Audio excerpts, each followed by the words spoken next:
Hey, friends, fam, and fans, what is good? We are back, TNT, ready to drop some wisdom about Papa Saturn. I'm Tonia. I'm Treneti. And today we are going to answer for you within a short video the questions, what and who is Saturn? And what does Saturn rule in the zodiac? And how do we understand Saturn through the lens of astrology? So this video is going to be a little bit longer, but not by much. It's going to be like 20-30 minutes, somewhere in there. So by the end of this, you're going to have a next level understanding of what Saturn is, and just really have a better sense of like who you're dealing with. And then in a part 2 of this video, we're going to be providing you with all the info you need to know about your Saturn return. Dun, dun, dun. Let's go right into it. And Tren has some stuff to contribute about that. We will be getting to that. Yeah, we'll be getting to that. I got some stuff to contribute to that too. So we're very excited to offer you this as people who are like dealing with these energies, you know, in a profound way. And we'll get into why it's like so personal for both Treneti and I in just a minute, because you know, we're both ruled by Saturn in our charts, basically, to summarize it. So Saturn is an archetype, right? Saturn is definitely the papa of the zodiac. He is a mean, crotchety, kind of cantankerous guy, you know, but in his best light, he's like this like grumpy old man who's like really funny with like a dry sense of humor. How do you experience Saturn as an archetype, Tren? Is that kind of like an accurate character portrayal? Yeah, I feel like that is pretty accurate. It's like that teacher in school, whatever like grade you're in, that like really knows what you're capable of, and so they don't take your shit. And Yeah. like you have this love-hate relationship with them because they're always challenging you. But like every time that you like move through the challenge, you like learn something like that you could do that you didn't know that you could do. They bring out the best in you, but like it irritates the shit out of you, like the whole process, because you're like, why is this not good enough? The other kid turned that same thing in and it was good enough when they did it. Like, why is it not good enough if I do it? It's like, it's that energy. Oh my God, that was such a good summary of that. That's like literally exactly what Saturn is. And like the other thing he can be is like the authoritarian. So if you're dealing with like an authority kind of like system or whatever, because Saturn rules systems and structures, so think like government, cops, like anything involving like a structure, although like the police force would have more of a Mars Saturn influence together because Mars is warrior energy. But if we're talking about like who Saturn is, it's the authoritarian. It's this teacher that demands a lot of you. It's this disciplinarian, like the trench bull in Matilda, you know, she's like, go to the chunky! And it's like, that's not how she sounded, but she was kind of crazy. She's like, wow, you know, I mean, it's like a badass. And at the end of the day, like the thing about it is that it's not just like a badass for being a badass's sake or whatever. It's like, no, this is the authority. I am the authority, period, point blank. There are cells that I can put you in. There are like situations that you cannot get out of where it's like confining, because Saturn rules confinement. It rules time. Time in and of itself, it may be an illusion and it may be fluid from an energetic experience, but from a physical experience, when we're in the third dimension, time is very real. Time has an effect on our physical bodies. Time has an effect on how things play out in front of us. I mean, I don't need to tell you that to like have you know it, but the point is like Saturn is what rules that. So Saturn is like the timekeeper. He is the clock of the zodiac, literally. He is like on my time, period. He's the third dimension. Anything physical is ruled by Saturn. He's a key figure. What?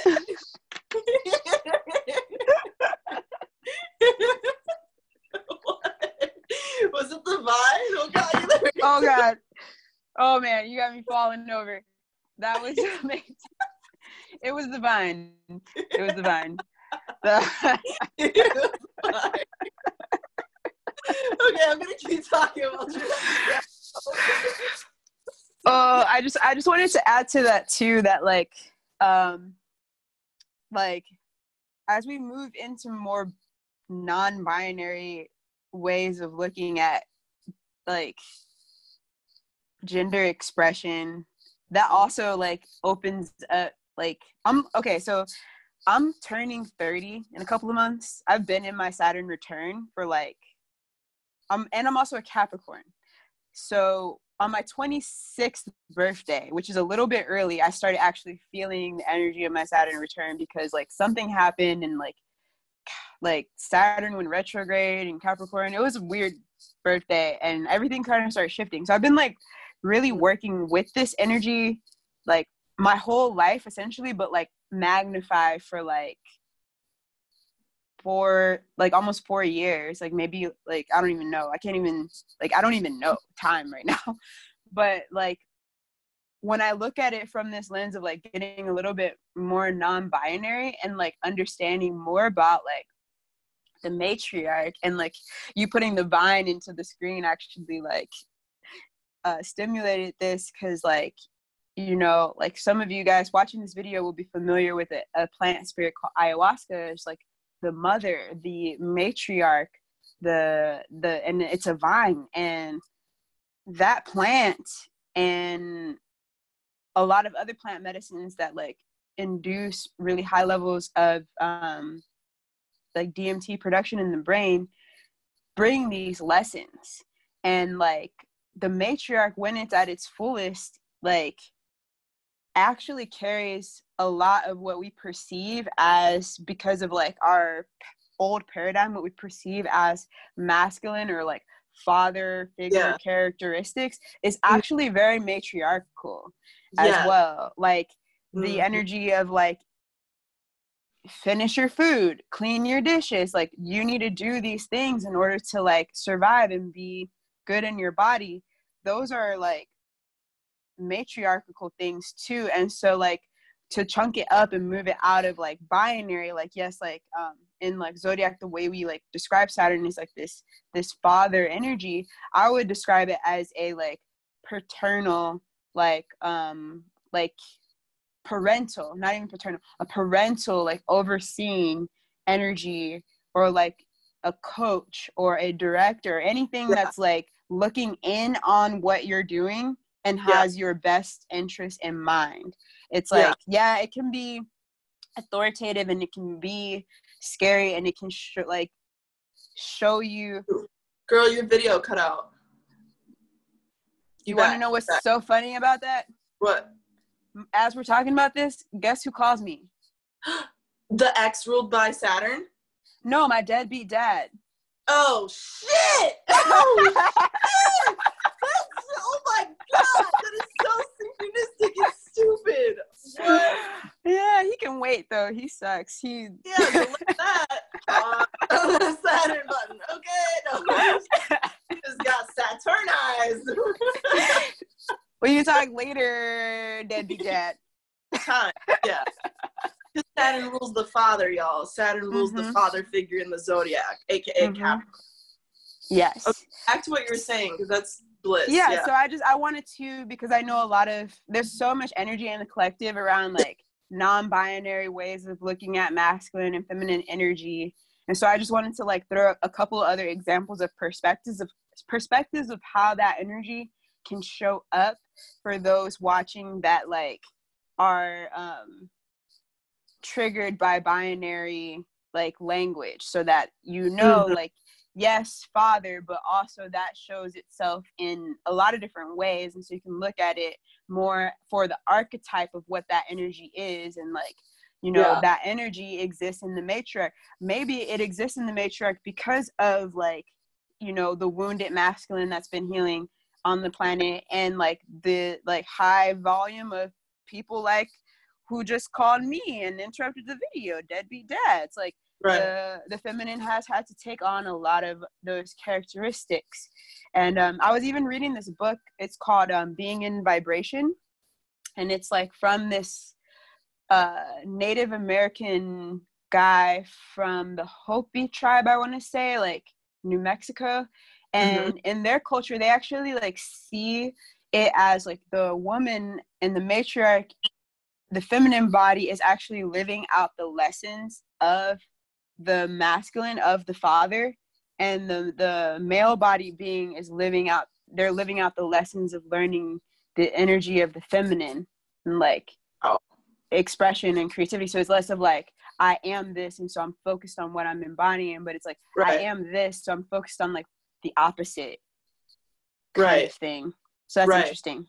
Might be a tangent, but yeah, it's kind of. I think it's in direct flow, and I think it's like epic that you brought that up. Thank you so much, because that was literally taking our understanding for our audience to the next level of what exactly is Saturnian energy. And it is like that. It can very much so be the matriarch, because the matriarch is going to be, you know, the person who's kind of like leading the charge in a certain way, and also the person who's putting down like a healthy structure, if you will. Like you just kind of said, like clean the dishes, go to bed on time, whatever. Like it's laying down the structure, and it is relevant time, right? And then the Hopi understanding is beautiful as well, because I think that's goes into the divine law of like binary expression, or like duality, if you want to call it that, or understand it as that. But yeah, I think that's a fantastic summary of like who Saturn is. I feel really good about that. Do you feel like we could transition into like the astrological, and we'll kind of bounce back and forth for I feel like this is a good time to kind of transition into that, Tren? Yeah, sure. Okay, cool. So, and I have like a rainbow light catcher on my face, I just noticed. That's kind of cool. Bring the rainbows down. Yes. But yeah, so like in your chart, or in the chart in general, or in astrology in general, what is Saturn and why do we care? Well, Saturn is kind of some of the most prominent energy in the chart from the lens of what you're doing in the world. Anybody, whether you're a Capricorn like Treneti or a Capricorn ascendant like me, my rising sign, you're going to have an influence of Saturn because it's in your chart, but it rules the 10th house. And the 10th house in astrology, I made y'all this little doodle. Hopefully it helps if you're new to astrology or not. But like your ascendant is your first house, and then what's on your midheaven is your 10th house. That's like what was above you, in other words, at the time of your birth. And your 10th house is what you're doing out in the world. And you can see from how it's positioned in this chart, it's what's above the chart. It's at the top of the chart. So it's how people see you in the world. It's what you're doing externally, outside, in the public lens, right? It's not what's going on at home and like private that nobody else knows about but my immediate family. It's what you're doing as a professional. It's what you're doing to make money. It's your living. It's how your community even knows you.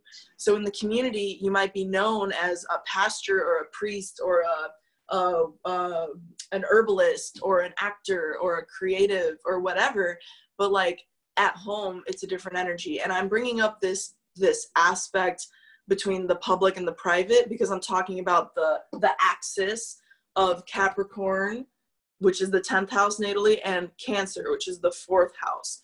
So, you know, there's this duality within any given astrology position, right? Because again, the law of duality or whatever. But like what Capricorn offers is what Cancer is like the mirror of, just like Treneti's always talking about mirroring, right? So when we talk about Capricorn energy or 10th house energy in our chart, it is the boss energy. So wherever you have your 10th house cusp, it could be on the side of Sagittarius, let's say, and it takes on a very different flavor from somebody who has their 10th house cusp in the sign of Scorpio or the sign of, Gemini.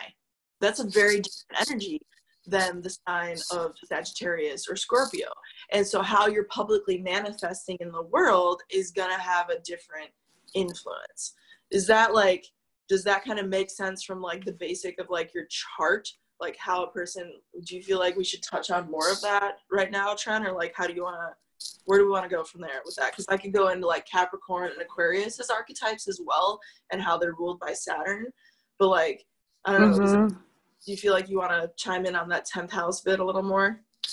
Yeah, like, I guess like what I take away from what you said is like the 10th house, be it that it's ruled by Saturn, right? Therefore Capricorn is like whatever, like for people who like don't understand astrology like on that like level, it's like if you have something in your 10th house that is like, I don't know, Scorpio or something like that. Scorpio is like very deep, like internal, like emotional energy. Also, it's like it's a very emotive kind of creative vibration, that energy. So then that's probably going to have something to do with the work that you do in this world.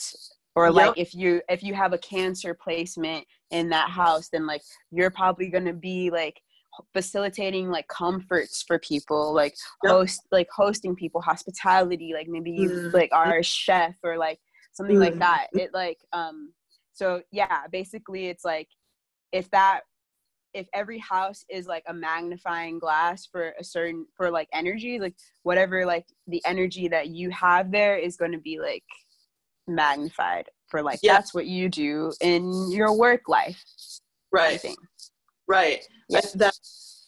And as somebody with a Scorpio midheaven myself, I would say yes, that's like completely accurate what you just said about that. And like everything you said was fantastic. And the thing I want to point out based off of what you just said is that Saturn has, because we've been talking about duality in this video, right? But Saturn has a high and a low vibration. And this is something you and me were talking about ago. And I think we need to kind of just touch on that briefly before moving. Yeah.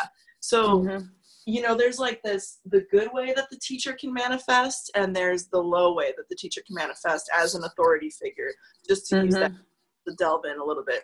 So the teacher's going to demand a lot of you, to use Treneti's example, because they know you're worth it, because they know you have the ability to go better and harder, get a better grade, or to do better as a performer, as a coach, right? Whatever. They're pushing you because they love you. In a low vibration, they're pushing you because they want to abuse you. So you can get the worst. Saturn is considered a malefic in the zodiac. I'm not going to, pussyfoot around that. It's considered one of the bad planets in the zodiac, that and Mars. So it can cause death. It can cause loss. It can cause separation and severance and, amputation, breaking up, losing somebody to the next dimension. However you want to understand that concept, it can be painful as a mother. I'm not trying to lie. But it can also bring you the biggest gifts. And this is the duality aspect, right? So the rewards. It can bring people into your life who you're meant to be with for a long time. It can bring you lessons of a higher vibration that will require work, or those other themes of the lower vibe, like detachment, okay? But it will bring you things. It will give you gifts. Saturn is not a mean entity. They're not a mean teacher. They're not a mean matriarch. They're not a mean patron. But they are demanding. And they will kind of give you what you deserve. And if you worked and you got the A or the B, you got the A or the B. But if you didn't, you got the F. Deal with it. And there's going to be repercussions. That's the summary of that. But like I say, with your 10th house and everything else, it will bring you gifts. And with the Saturn return, which we'll talk way extensively more about in the next video, it will give you what you put in. And that's really kind of like the essence of Saturn. Yeah. Good. I do. Yeah, I want to add like onto that a little bit, like about like the difference in the vibration of like what comes through with Saturn. It's the key word that comes up for me is like ability to listen. Like listening and discernment, and like depending on like where our own, because it's all, everything is like, a reflection in out, like so if I'm receiving like really fucking intense lessons from Saturn and I'm not listening and I'm continuing on with the patterns that are like self-destructive or whatever, that like I'm getting very clear signals that I should not be continuing on with those patterns. But if I like continue on with them, then that's when that like low vibrational energy really gets you. And it's not because like the planet has like something against you. It's because you actually like are operating in that low vibrational energy yourself by not listening and not taking heed to like warnings. Like if you shouldn't be like eating a certain thing and it's making you feel sick, and then you keep eating it, and then you like get this like crazy terminal illness. Or if you're in a relationship and you know that person is psycho as fucking abusive, and you keep being with them, and then like you end up like in the hospital or something because they're crazy and they attacked you, or like you are like doing shady deals for work, like you're working like I mean, I come from like the hood of Chicago, like tons of my friends like sell substances when I was growing up and stuff, and like there is like this weird portal of like luck, like where when you first start doing stuff like that, you can kind of get away with it for a while, but there comes this time in every person's life when you're doing something like that where karma comes in and it's like, you should probably stop doing that now. Like, we let you play. Are you done? Are you ready to shift? And if you don't, then something bad ends up happening and you end up like, you know, getting in trouble or something like that. And like, you could end up in jail for like the rest of your life, or like on probation, or like having some crazy stuff on your record that like messes up your ability to like do what you actually came to do. So that's like the lower vibration energy of like how that can manifest.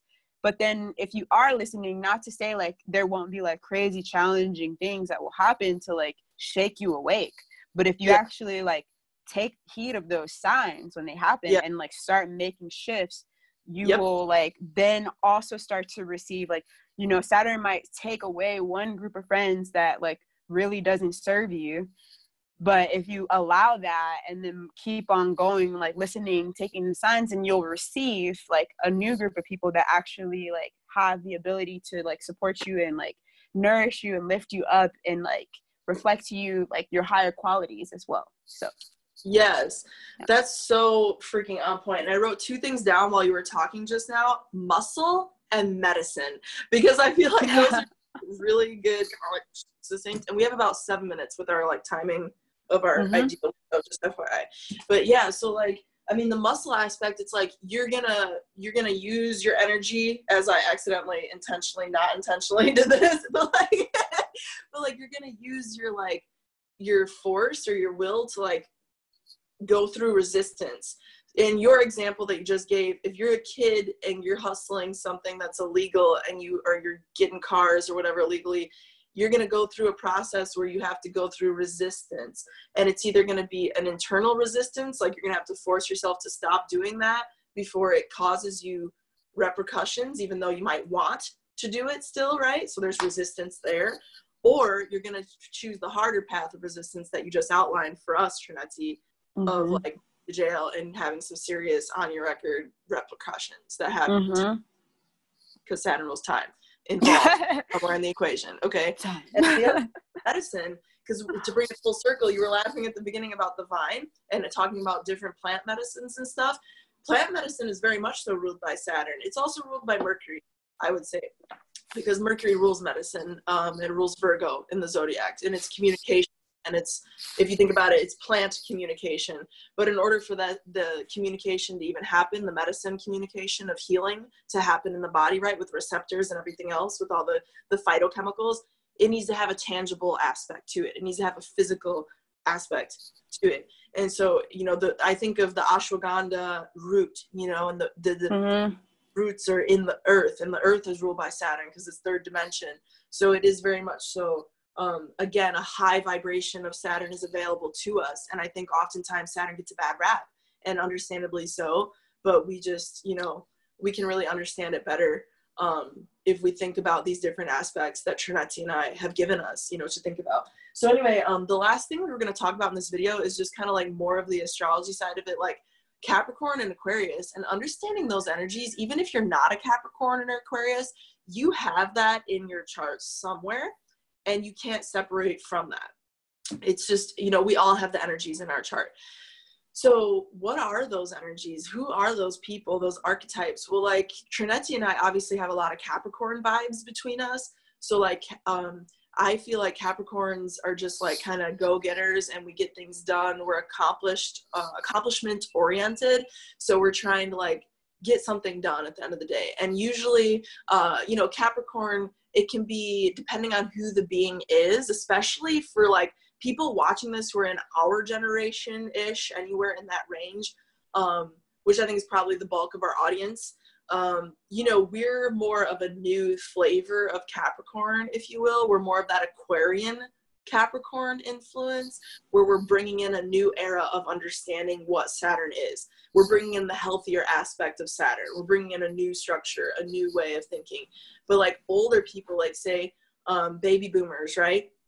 They can have some darker aspects as a generation. Generationally speaking, everybody is their own unique being, and there's of course lighthouses in any age range and any background of experiences, right, as a human. But what I will say is they can have darker understanding of this energy and a darker representation, or a more challenging, representation. Yeah.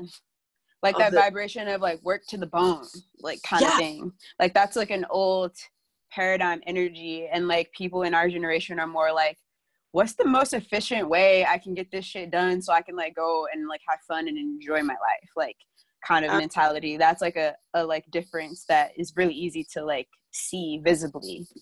Absolutely, exactly. Anything like that. And then so Capricorn is like it is easy to get to the work to the bone kind of mentality if it's not balanced, because it's so like accomplishment oriented. It's just like, I want to get to the top of the fucking mountain. Like I am a billy goat climbing to the top of the mountain. At the end of the day, if we're being like realistic, that's who Capricorn is. It's a goat. Like it's ruled by a goat in astrology. Goat. So it's like it does. It wants to climb mountains, and if it falls hard. But why does it fall hard? Because it climbed high. Because that's what it is. It's a high oriented. And another fun thing, people ruled by Saturn 9 times out of 10, maybe more, usually have a relationship like this with marijuana, because pot is like, really it's so true, because that is again the plant medicine aspect. It's three-dimensional, and it also changes our expression with the third dimension, if you think about it, right?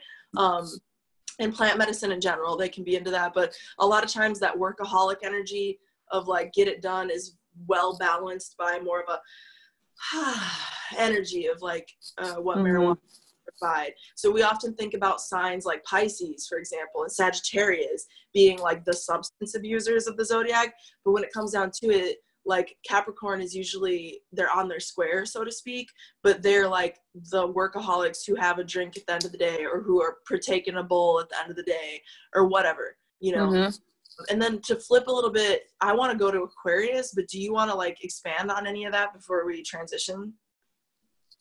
I think we could go to Aquarius, and I might like say something about all of the things. Perfect. So Aquarius energy, it's ruled by Saturn as well. That's its ancient ruler before the discovery of Uranus. And I say discovery because it's also relative, and humans are only one form of life in the world, in the universe, right? But anyway, before on Earth, we were like super aware of the planet Uranus, which now is considered the modern ruler of Aquarius. We were way more like, oh yeah, Aquarius, that's ruled by Saturn.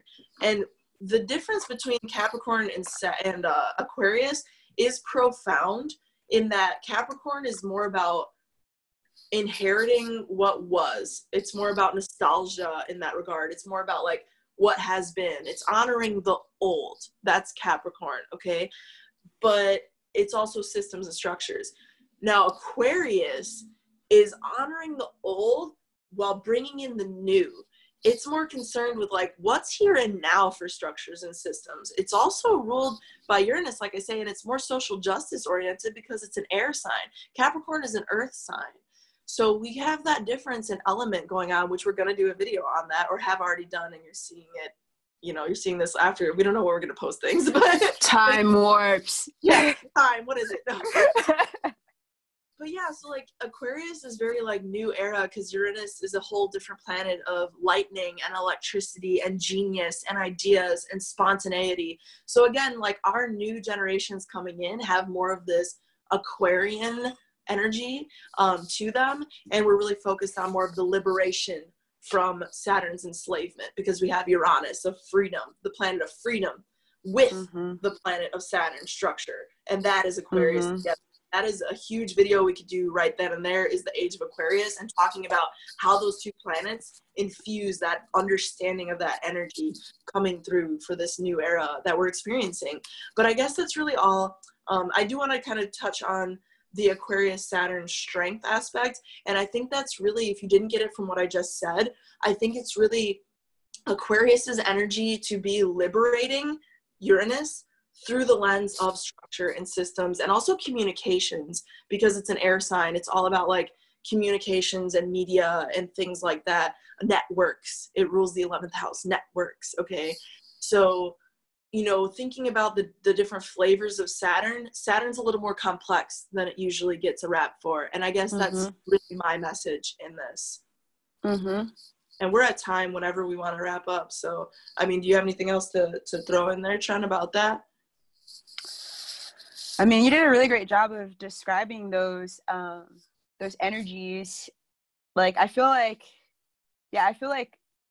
Capricorn and Saturn like get misunderstood like quite often. Like, people like think of Capricorn people as being like cold or like non-emotive or like all these different things, and it's actually like completely not true.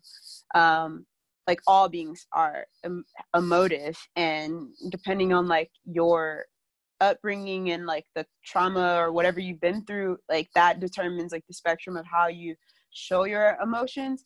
I will say that like Capricorn energy, like another difference between Capricorn and Aquarian energy would be like a Capricorn energy is more aware of timing of presenting one's emotions. Like, it's not that it's not felt, but a Capricorn might have a thought like, wow, I'm feeling this, but this is really an inappropriate time for me, not because it's inappropriate to the world, but I feel like there's a more appropriate time for me to express this to you, because to be efficient with the work that must be done, it isn't like a good time to bring that in, but later I'll bring that in when it's a efficient time to do so.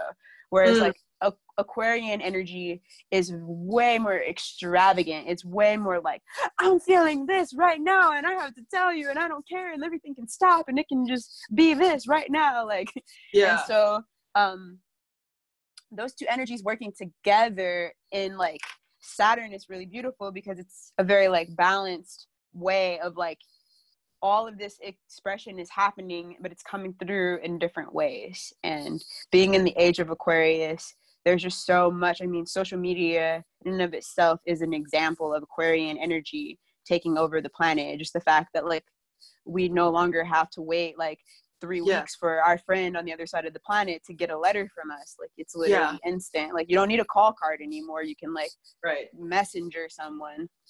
But yeah, like that's it. Like, enjoy this video, check out the other videos that we have. Thank you for staying with us and listening throughout this time. Remember to like and subscribe and follow and all of those different things, and reach out to us at wisdomdropz@gmail. The email will be like in the description box below. And yeah, this is really fun. Just like, we're going to be doing a few different videos talking about Saturn and Saturn return. I'm releasing an album this winter called Psalms of Saturn, and it's just been like literally like all of the different messages of like wisdom and lifelines that have come to and through me through my own journey of like moving through Saturn return energy. So I'm excited to share that with you guys. Check out my music page. That link is also going to be down below, and we want to hear from you. Like, put comments, let us know your experience. Like, do you resonate with the things that we've been saying? Do you have other things to add? Do you have things that you would like to hear us talk about? Like, put it in the comments. Like, we are so open to receiving topics from you guys and like just sharing about whatever you want to hear about. And if you have like insights and things that other perspectives that like you didn't hear us talk about in the video, share it in the comments so that we can have like a community conversation about all of these really like beautiful, out there, and also simultaneously ancient topics. Ooh, yeah, that's that Aquarian flavor. Saturn.